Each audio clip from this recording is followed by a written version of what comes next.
오늘은 하나님의 뜻을 따라라는 제목으로 말씀을 나누겠는데요. 이렇게 제목 잡은 것은요, 2절에 보면요, 우리가요, 이제 하나님의 뜻을 따라 육체의 남은 때를 이제 살아야 된다라고 나와 있거든요. 예, 그런데 이것이 좀 의미하는 것은요, 고난이 있는 이유라고 볼 수 있습니다. 여러분, 고난은요, 이전의 그 죄악된 삶을 정리하고 이제 하나님의 뜻을 따라 살게 만들어 준다라는 것입니다. 그래서 오늘 말씀을 통해 이제 하나님의 뜻을 따라 산다는 것이 이제 구체적으로 무엇인지 나눌 텐데요. 첫 번째로요, 하나님의 뜻을 따라 사는 것은 고난은 죄를 멈추게 하는 은혜의 브레이크임을 아는 것입니다. 1절인데요. 그리스도께서 이미 육체의 고난을 받으셨으니 너희도 같은 마음으로 갑옷을 삼으라. 이는 육체의 고난을 받는 자는 죄를 그쳤음이니. 예, 그리스도께서 이미 육체의 고난을 받으셨다라고 말씀하고 있는 것은요, 어제 말씀 3장 18절에 예수님께서 우리 죄를 위하여 단번에 십자가에서 죽으신 것을 가리키는 겁니다. 그러면요, 이제 믿는 이들이 같은 마음으로, 예수님과의 같은 마음으로 갑옷을 삼아야 된다라는 것이죠. 그러니까 이 같은 마음으로 무장해야 된다라는 것입니다. 그러니까 나도 예수님처럼 십자가 지는 삶을 살아가야겠다. 여러분, 십자가 지는 삶이 사실 고난 아니겠습니까? 나도 예수님처럼 하나님의 뜻을 이렇게 묵묵히 따라가겠다라는 것입니다. 그러니까 이 같은 마음이라 함은요, 구체적으로 말하자면 내 권리를 주장하지 않고 내 결백을 증명하려고 하지 않고 하나님의 뜻을 먼저 택하는 결단을 따르겠다라는 것이에요. 즉 그리스도의 고난에 동참하겠다라고 볼 수가 있는 것이겠죠. 또 여기서 갑옷을 삼으라고 하고 있지 않습니까? 이제 갑옷을 삼으라고 한다라는 것은요, 한편으로는 같은 마음으로 무장한다라는 뜻이라고도 볼 수 있겠고요. 또는 더 이상 죄의 권세가 나에게 미치지 못하도록 영적으로 무장하라는 뜻이라고 볼 수가 있습니다. 그리고 여기 1절 후반절에요. 육체의 고난을 받은 자는 죄를 그쳤음이니 라고 나오는데요. 예수님을 위한 고난에 참여하는 자는요, 이제는 죄를 붙들고 살 수 없게 되었다라는 것이에요. 그런 관점으로 고난을 봐야 된다라는 겁니다. 여러분, 고난은요, 단순한 불행이 아니라 죄를 끊고 거룩으로 나아가게 하는 영적인 전환점이라는 겁니다. 우리에게 고난이 없으면 어떨까요?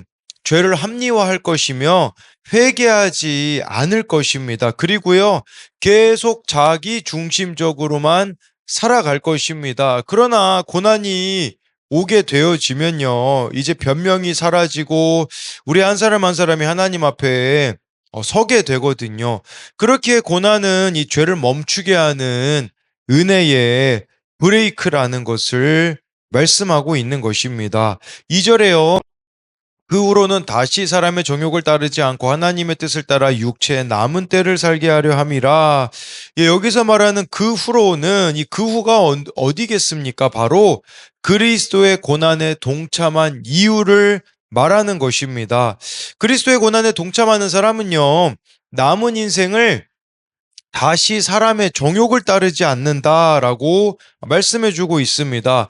여기서 말하는 정욕은요, 강한 욕망, 충동, 자기중심적인 갈망으로 사람의 정욕은 하나님을 배제한 인간 중심의 욕망이라고 볼 수 있는데, 그러니까 이제 그리스도의 고난에 동참하는 사람은요, 남은 인생을 내 욕망이 아니라 하나님의 뜻을 따라 살도록 삶의 방향이 바뀐다라는 것이에요. 그러니까 이 고난을 통과하는 사람들은요, 더 이상 자기 욕심을 인생의 기준으로 삼지 않는다라는 것이겠죠. 그러니까 이 고난이요, 더 구체적으로 말하자면 뭐 1절에서는 죄를 끊는 것이라면 2절에서는 정욕을 끊는 도구가 바로 고난이라는 것이죠. 인간은 고난 없이는 절대 정욕을 내려놓지 않는 것이거든요.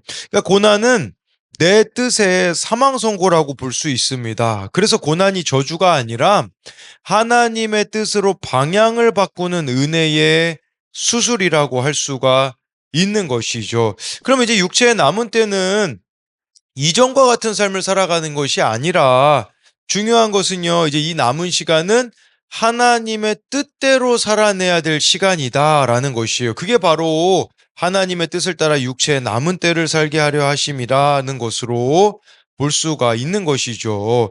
그러니까 이제는 우리가 하나님의 뜻대로 우리들의 남은 인생을 살아가고 채워가야 된다라는 것입니다. 3절에요. 너희가 음란과 정욕과 술 취함과 방탕과 향락과 무법한 우상 숭배를 하여 이방인의 뜻을 따라 행한 것은 지나간 때로 조카도다. 예, 이게 바로 이전의 정욕을 따라서 살았던 모습이었던 거죠. 지금 예수님 믿기 이전에 이들의 삶이었기도 하고요. 예, 여전히 세상 사람들이 이렇게 살아가고 있는 모습이라고 볼 수 있는데요. 뭐 한 세 가지 카테고리가 있죠. 뭐 성적 타락, 여기는 뭐 음란과 정욕이 포함이 되겠죠. 두 번째 카테고리는요, 무절제입니다. 그래서 여기 보면 술 취함, 방탕, 향락 이런 게 있겠죠. 세 번째는요, 이제 잘못된 예배가 있죠. 이게 바로 무법한 우상숭배라고 볼 수 있는데, 이게 바로 하나님 없는 가치관, 세상의 기준을 따라가는 삶의 모습이라고 볼 수가 있는 것입니다. 그래서 이런 것들은요, 하나님보다 다른 것을 더 의지하는 상태로 하나님 없이도 잘 살 수 있다고 착각하게 만드는 삶의 총체라고 볼 수가 있습니다. 여러분, 근데 왜 이런 행동들을 할까요? 그 밑에는요, 외로움, 인정받고 싶은 마음, 상처가 자리 잡고 있습니다. 그게 표출된 게 바로 여기 나와 있는 이러한 모습이다라고 볼 수 있습니다. 근데 여기서요, 이방인의 뜻을 따라 행한 것은, 이 행한 것은이라는 단어가요, 한두 번 실수한 게 아니에요. 이것은 삶의 방식으로 만들어낸 결과라는 뜻이 있습니다. 한두 번 한 게 아니라 그냥 이제 삶의 인이 백인 거죠. 그러니까 이것은요, 죄는 습관이 되고 구조가 되고 삶이 된다라는 것입니다. 그래서 제가 여러분들에게 자주 말씀드리는 것은요, 날마다 말씀 묵상하는 습관을 가져야 된다.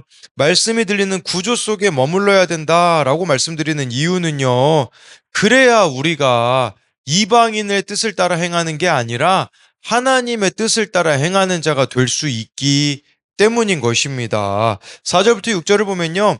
이러므로 너희가 그들과 함께 그런 극한 방탕에 다름질하지 아니하는 것을 그들이 이상히 여겨 비방하나 그들이 산 자와 죽은 자를 심판하기로 예비하신 이에게 사실대로 고하리라. 이를 위하여 죽은 자들에게도 복음이 전파되었으니 이는 육체로는 사람으로 심판을 받으나 영으로는 하나님을 따라 살게 하려 함이라. 그러니까요, 이전에 지금 베드로가 편지 쓰고 있는 이 성도들도 있잖아요. 소아시아 교회 성도들도 똑같이 살았거든요. 근데 이제 다르게 사니까 4절에 보니까요, 사람들이요, 욕해요. 이상히 여긴다고 하지 않습니까? 너희들 우리랑 그렇게 같이 술 먹고 마음대로 살더니 이제 갑자기 왜 고상한 척 하냐? 이렇게 이야기를 하는 거죠. 왜 죄 안 짓냐? 세상이 이상히 여기고 비방한다라는 것을 말씀해 주고 있는 것이죠. 그래서 이걸 통해 우리가 알아야 되는 것은요. 여러분, 우리가 하나님의 뜻을 따라 살잖아요. 관계의 갈등과 갈등이 생길 수밖에 없다라는 것입니다. 구원은 반드시 관계의 갈등을 동반합니다. 예, 내가 욕 안 먹고 신앙생활 하겠다는 거 아직도 세상과 함께 달리고 있다라는 증거거든요. 내가 이제는 세상과 정반대 방식으로 삶을 살아가기 때문에 충돌은 필연이라는 것으로 볼 수가 있는 것이죠. 제가 어제 이제 말씀 양육하시는 분이 계시는데 그 성도님께서 그런 이야기를 하시더라고요. 이제 명절에 가족들을 만나게 되어지는데 그들에게 이제 예수님을 믿게 되었다라고 말씀을 하시겠다라고 하시더라고요. 그럼 어떻게 되어질까요? 갈등이 생길 겁니다. 그냥 편한 관계가 아니라 불편한 관계가 되어질 수밖에 없을 것입니다. 왜냐하면 다른 가족분들이 예수님을 안 믿으시거든요. 그렇다고 여러분 우리가 침묵해야겠습니까? 침묵할 수가 없는 것이죠. 지금 나의 이런 관계적인 부분에 있어서도 우리가 하나님의 뜻을 따라 살아가면 이런 갈등이 있다라는 거죠. 우리가 이런 사람들의 반응들로 인하여서 두렵잖아요. 근데 기억해야 되는 것은 5절이라는 거죠. 바로 그것은요. 지금은 세상이 나를 판단하지만 결국은 최후에는요, 우리가 하나님 앞에서 예, 그들이 심판받게 되어진다라는 것으로 말씀해 주고 있는 것이죠. 이 말씀은 성도의 억울함을 풀어주는 위로의 말씀이겠지만 동시에 하나님의 심판이 반드시 있음을 선포하는 겁니다. 그러니까 우리로 말하자면 이런 거겠죠. 사람들 앞에서 어떤 판단을 받는 게 중요한 게 아니라 나중에 하나님 앞에서 우리가 어떤 판단을 받을지가 더 중요하다. 그게 바로 5절에서 말하는 하나님의 심판대 앞에 서게 될 것이라는 것이겠죠. 그 6절에 보면요. 이게 좀 뭐 이를 위하여 죽은 자들에게도 복음이 전파되었다. 이게 마치 여러분 죽은 사람에게 또 뭐 복음이 전파돼서 어떤 사람이 천국 간다. 이런 의미가 아닙니다. 여기서 말하는 죽은 자가 뭐냐면 예수 믿는 자들이에요. 예수 믿는 자들이요. 세상에서는 죽은 자 취급을 받았잖아요. 그런데요, 그들이 이제 육체로는 사람으로 심판을 받으나 영으로는 하나님을 따라 살게 한다라는 것은요, 육체는요, 이 땅의 기준이자 세상의 평가입니다. 그러니까 사람으로 심판을 받는 것을 말하는 것인데 세상에서는요 그리스도인들이 실패한 자, 미련한 자, 손해보는 인생, 져주는 인생으로 세상 눈에는 패배해 보이는 인생이겠죠. 그러나 영으로는 하나님을 따라 살게 하려합니다라는 것은요 세상에서는 그리스도인들이 죽은 자 취급을 받지만 하나님 앞에서는 살아있는 인생이라고 평가를 받게 되어질 것이라는 것입니다. 그래서 이것에 대한 두 가지 적용 질문은요. 지금 겪는 고난이 내 정욕을 끊어내기 위한 하나님의 도구일 수 있다는 것을 인정하십니까? 이 고난 속에서 하나님이 멈추게 하시는 욕망은 무엇입니까? 네, 그래서 여러분 이 고난이라는 것이 내 정욕을 끊고자 하신 하나님의 도구라는 것이죠. 그러니까 지금 이 고난 속에서 내가 멈춰야 되는 그 욕망은 무엇이 있는가를 생각해 보자는 겁니다. 또 한 가지는요, 내가 숨기고 싶은 죄의 습관은 무엇이며 그것을 말씀과 공동체 안에 드러낼 용기가 있습니까? 죄를 끊지 못하는 이유가 사랑받지 못할까 두려워서는 아닙니까? 지금 우리들의 삶에 깊이 자리 잡은 그 죄의 습관이 무엇이냐는 것이죠. 정말 그것을 말씀과 공동체로 드러낼 때에 힘을 잃게 되어진다라는 것으로 또 3절에 나와 있는 그 삶의 모습 깊은 이면에는 내 인정받고 싶은 마음, 상처가 있었다라는 것으로 여러분들에게 설명드린 것으로 만든 질문입니다. 두 번째로는요, 하나님의 뜻을 따라 사는 것은요, 정신을 차리고 근신하고 기도하고 공동체에 속해 가는 것입니다. 7절인데요. 만물의 마지막이 가까이 왔으니 그러므로 너희는 정신을 차리고 근신하여 기도하라. 만물의 마지막이 가까웠다라는 것은요, 종말론적 긴박함을 말하는 것이겠죠. 그래서 우리로 말하자면요, 참 매일매일을 마지막처럼 살아가야 된다라는 의미가 되지 않겠습니까? 매일매일을 마지막처럼 살아간다라는 거, 그게 구체적으로요, 세 가지 삶의 자세로 나타나야 된다라는 거죠. 그러므로가 의미하는 거겠죠. 첫 번째는요, 정신을 차려야 된다고 합니다. 이 정신 차린다라는 것은요, 세상 분위기에 휩쓸리지 않아야 된다라는 거거든요. 그러니까 이 정신 차린다라는 것은 고난 속에서도 하나님의 주권을 인식하는 상태로 정신 차리는 것은요, 구체적으로 감정과 욕망이 아니라 말씀에 의해 판단하는 삶이 되어줘야 된다라는 것입니다. 그러니까 이것은요, 예, 우리가 뭐 사람의 평가, 상황을 가지고 해석하고 미래의 불안을 내 생각으로 하는 게 아니라 내 인생의 해석을 하나님께 맡기는 것이죠. 그래서 우리가 정신을 차리기 위해서 하는 것이 말씀 묵상인 것으로 볼 수가 있겠죠. 예, 근신하여, 두 번째가 근신하여잖아요. 이 근신은요, 절제, 자제, 통제된 삶을 뜻합니다. 이것은요, 충동적인 말이나 감정적인 반응, 자기중심적인 선택을 멈추고 하나님 앞에서 자신을 다스리는 태도를 말하는 것입니다. 세 번째는요, 기도하라고 합니다. 종말의 때를 사는 성도의 최종 반응은 기도입니다. 여러분, 기도는요, 현실 도피가 아닙니다. 현실을 감당할 수 있는 힘을 공급받는 것입니다. 기도하지 않으면 여러분 고난이 어떻게 보일까요? 원망거리로 보이게 되어집니다. 그러나 기도하면요, 고난은 사명이 되어지는 것으로 여길 수가 있는 것이겠죠. 그러니까 여기 정신 차리고 근신하여 기도하라. 뭐 우리로 말하자면요, 날마다 말씀 앞에 서라. 날마다 기도하라. 개인적인 측면으로 보여질 수 있겠죠. 이게 바로 개인적인 측면이라면 이제 8절부터 10절은요, 이제 공동체적인 부분이 나오거든요. 무엇보다도 뜨겁게 서로 사랑할지니 사랑은 허다한 죄를 덮느니라. 서로 대접하기를 원망 없이 하고 각각 은사를 받은 대로 하나님의 여러 가지 은혜를 맡은 선한 청지기 같이 서로 봉사하라. 네, 8절에요. 무엇보다 뜨겁게 사랑하라고 합니다. 이 뜨겁게 사랑한다라는 것은요, 끝까지 포기하지 않는 사랑을 하라는 것을 말씀해 주고 있는 것입니다. 인내하며 버텨내는 사랑을 말하는 것이지 감정적인 사랑만을 말하는 것이 아닙니다. 왜냐하면 여러분, 감정적인 사랑은요, 반드시 고갈될 날이 오기 때문이라는 것이죠. 사랑은 허다한 죄를 덮는다라고 말씀해 주고 있는 것입니다. 그러면요, 여러분, 우리가 막 사랑을 그냥 무조건 덮어줘야 된다, 그런 의미로 볼 수 있는데요. 그런 의미가 아닙니다. 여기서 덮는다라는 것은요, 죄를 없애거나 눈 감는다라는 의미가 아니에요.